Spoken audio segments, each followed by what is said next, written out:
अगर आपका गुलाब का पौधा में फ्लावरिंग नहीं हो रही है, ख़राब हो रहा है, तो एक चीज़ का इस्तेमाल करने से पौधा हरा भरा और फूलों से लदा हो जाएगा।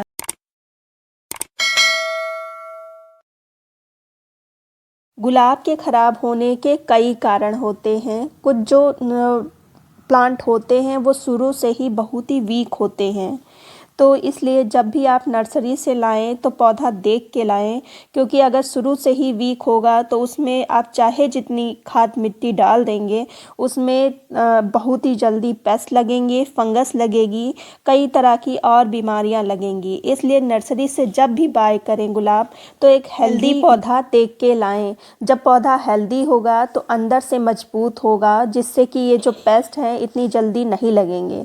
फिर जो दूसरा कारण होता है रोज़ के ख़राब होने का, वो सबसे कॉमन प्रॉब्लम डाईबैक जो ऊपर से जो ब्रांचेस होती हैं वो काली होने लगती हैं।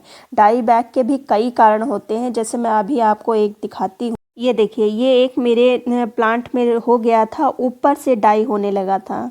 तो इसका अगर आप ध्यान नहीं देंगे तो ये पूरी ब्रांच आपकी ब्लैक हो जाएगी और पौधा धीरे धीरे ख़त्म होने लगेगा।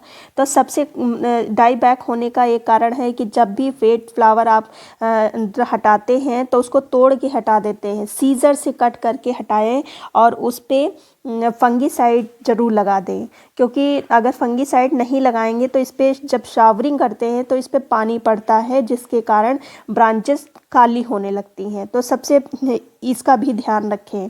फिर जो तीसरा ख़राब होने का कारण है रोज़ का, वह है इनके रूट का डेवलप ना होना।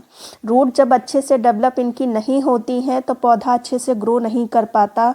जितना पौधा आप नर्सरी से लाते हैं उतना ही थोड़ा बहुत तो ग्रो होके उतना ही रह जाता है। 2-4 फ्लावर आपको मिलते हैं, फिर उसमें अच्छे से ग्रोथ नहीं होती। तो इसका एक कारण ये भी है। तो इसलिए आप उनको अच्छी मिट्टी बनाकर लगाएं और साथ ही साथ पर्याप्त इनके हिसाब से प्लांटर का चयन करें। अगर आपका पौधा हेल्दी है, बड़ा है, तो उसको 12 इंच के कम से कम प्लांटर में ना लगाएं, क्योंकि बड़ा जब गमला होगा तो रूट को डेवलप होने के लिए इनको जगह मिलेगी। तो इसलिए इनको जब भी लाएं नर्सरी से तो बड़े प्लांटर में शिफ्ट करें। हाँ, पौधा अगर बहुत ही छोटा है तो उसको छोटे पॉट में लगा सकते हैं, लेकिन इनकी रूट अगर हेल्दी आपने मिट्टी बनाई है तो बहुत जल्दी डेवलप होती है।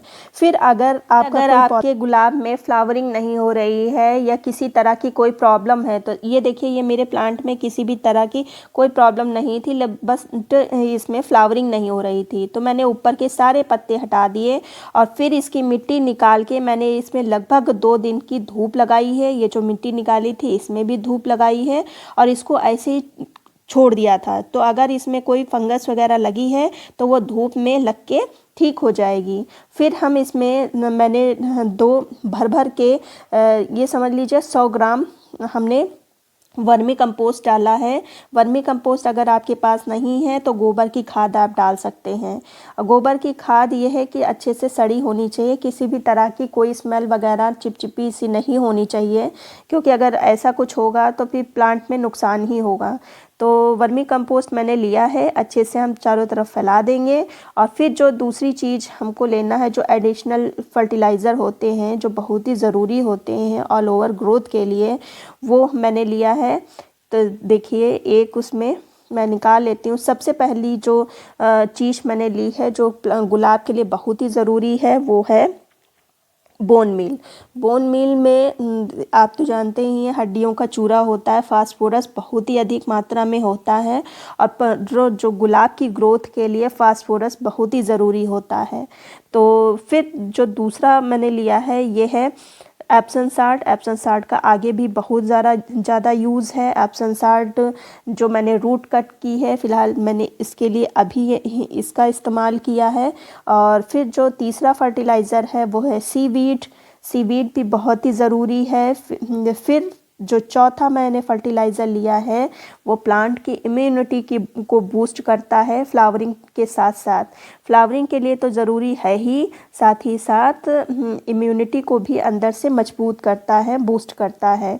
तो चारों को अच्छे से हम मिला लेंगे और फिर प्लांट में चारों तरफ डाल देंगे। पहले हम अच्छे से इसको मिक्स कर लेते हैं और फिर चारों तरफ इसको फैला देंगे। अब ये जो मिट्टी मैंने सुखाई थी ये इधर पहले हम सब चारों तरफ अच्छे से कर लेते हैं। और ये क्लिप मेरी पुरानी है, मैं फिर बताती हूँ। ये क्लिप मैंने आपके साथ शेयर भी की थी, लेकिन अगर आपके प्लांट में कोई भी प्रॉब्लम है तो आप ये कर सकते हैं। और फिर ये जो मिट्टी निकाली थी धूप में सुखाई थी उसको ही मैंने डाल दिया है और फिर पानी डाल दिया है। फिर जब इसमें आपको नई ग्रोथ दिखाई दे तब आपको क्या करना है उसके बाद तो वो भी मैं आपको बताती हूँ। अभी इसमें देखिए जो पुरानी पत्तियाँ थी मैंने लगभग सब हटा दी हैं। फिर इसके बाद अगर आपको न्यू ग्रोथ दिखाई दे तो उसके लिए आपको क्या करना है, तो सबसे पहले हम ये जान लेते हैं कि एप्सम साल्ट क्या है। एप्सम साल्ट है मैग्नीशियम सल्फेट। ये जो प्रकाश संश्लेषण की जो क्रिया होती है पौधों में उसको बूस्ट करता है। तो इसके कारण जो पत्तियों का रंग होता है वो गहरा होता है। तो सर्दियों में इसका बहुत ही ज़्यादा ज़रूरी होता है यूज़ करना। तो मैं एप्सम साल्ट इसलिए आपको बता रही हूँ क्योंकि आगे एप्सम साल्ट का ही यूज़ है। मैंने मिट्टी में तो डाला ही था, साथ ही साथ अब जब नई ग्रोथ प्लांट में आपको दिखाई दे तब क्या करना है उसके बाद। तो ये देखिए मैंने लिया है 1 मग्घा पानी और आधी चम्मच मैंने एप्सम साल्ट का लिया है। इसको अच्छे से हम मिक्स करेंगे और एक बॉटल में भर के और फिर इसको हम प्लांट पर जब आपको नई ग्रोथ दिखाई दे तब ऐसा करना है। ये देखिए नई ग्रोथ आपको इसमें जो बेसल शूट्स थे वो निकल रहे हैं और नई ग्रोथ काफ़ी स्टार्ट हो गई निकलना। तो अब स्प्रे करेंगे और नई ग्रोथ का मतलब है कि अंदर की जो रूट है वो एक्टिव हो गई है। तो रूट जब एक्टिव हो जाए तभी ये प्रोसेस करना है, स्प्रे करना है और फिर जो ये पानी बचता है उसको मिट्टी में भी डालना है। मिट्टी में तब डालना है जब मिट्टी एकदम सूखी हो, मतलब एकदम सूखी नहीं, आपको ऊपर से सूखी लगे नीचे से मॉइस्ट लगे। मिट्टी गुलाब की मिट्टी को एकदम से सूखा नहीं करना है, हल्की मॉइस्ट रहनी चाहिए इसकी मिट्टी। फिर इसके बाद आप 15-20 दिन के बाद आप ये रिज़ल्ट देखिए खुद ही देखिए बिल्कुल रेड सी ग्रोथ है। आप खुद ही समझ रहे होंगे बिल्कुल नई ग्रोथ है। और हर ब्रांच जितनी बेसल सूट निकली थी, जितनी ब्रांचेस निकली थी सभी पर बड्स आई हुई है। और एक बड तो देखिए कितनी बड़ी है। तो ये मुझे लगता है 5-6 दिन में इसका फ्लावर भी खिल जाएगा। तो ये है एप्सम साल्ट का कमाल। एप्सम साल्ट आपके अगर प्लांट में ग्रोथ नहीं हो रही है आप भी मेरी तरह ट्रीटमेंट करिए। सबसे पहले एक तो आधे से ज़्यादा मिट्टी उसकी निकाल दीजिए, अच्छे से धूप लगाइए मिट्टी में और फिर उसमें अच्छा सा फर्टिलाइज़र डालिए और लगातार एप्सम साल्ट से उसका स्प्रे जब नई ग्रोथ स्टार्ट हो जाए तो स्प्रे करते रहिए।